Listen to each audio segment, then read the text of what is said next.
আসসালামু আলাইকুম everyone, welcome to our YouTube channel. তো আজকে আমি তোমাদের সাথে শেয়ার করব রাতের খাবারে কি কি ছিল। তোমরা এটা বুঝতে পারতেছো যে এই খাবারটা কতটা বেশি মজার। আমার মনে হয়েছে এই মলা মাছের শুটকির যে দোপাজিটা, এটা দেওয়া পুরা এক প্লেট ভাত অনায়াসেই খাওয়া হয়ে যাবে। আমি তো এটা অনেকক্ষণ খাইছিলাম, কারণ এই খাবারটা এত বেশি মজার ছিল। আমি বারবার নিতেছিলাম আর খাইতেছিলাম।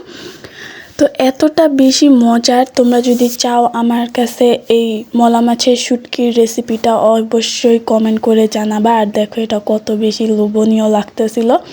আমি এটা দেওয়া পরে আবার নেক্সটে আবারও ভাত খাইছিলাম।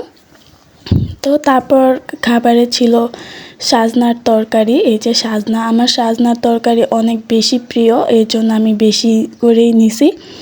আর সাজনার তরকারি এখানে আলু, বেগুন আর ইচা মাছের যে শুটকি আছে ওই শুটকি দিয়ে রান্না করা হয়। এই খাবারটা অনেক বেশি মজার। কে কে সাজনা পছন্দ করো অবশ্যই জানাবা।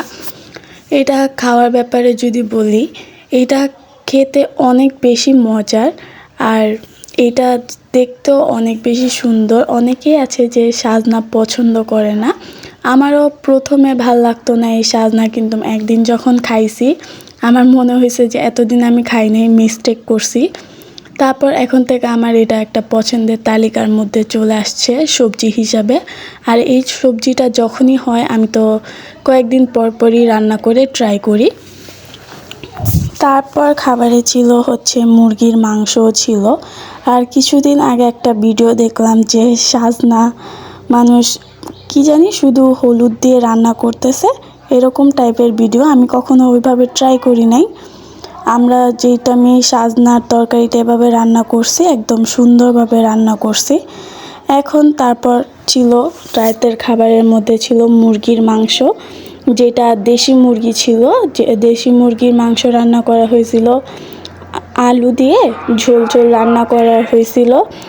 আর মুরগির মাংস এরকম ঝোল ঝোল রান্না করলে অনেক বেশি মজার হয়, যেটা দেশি মুরগি থাকে।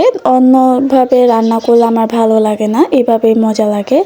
তো আমার আজকের খাবারে এগুলাই ছিল। Thank you for watching my video. তোমরা আমার চ্যানেলটাকে একটু সাবস্ক্রাইব করো এবং পাশে থেকো, কারণ আমি নিউ চ্যানেল ওপেন করছি। তোমাদের সাপোর্টের অনেক বেশি দরকার আমার। তো তোমরা আমাকে একটু সাপোর্ট করো এরকম ভিডিও পাওয়ার জন্য, আমার ডেইলি লাইফ সম্পর্কে এরকম খাবার দাবার আরও অনেক কিছু আমি রান্না করি, এই জায়গায় রেসিপি শেয়ার করব। তো তোমরা যদি কোনো প্রকার ওই মাছের শুটকির রেসিপিটা চাও অবশ্যই তোমরা কমেন্ট করে জানাবা যে আমার কাছে তোমরা ওই মলা মাছের শুটকির রেসিপিটা চাও, আমি তোমাদের অবশ্যই দিব। আর এই রেসিপিটা অনেক বেশি মজার, আমি তোমাকে বলে বোঝাতে পারবো না, এটা এত বেশি মজার ছিল।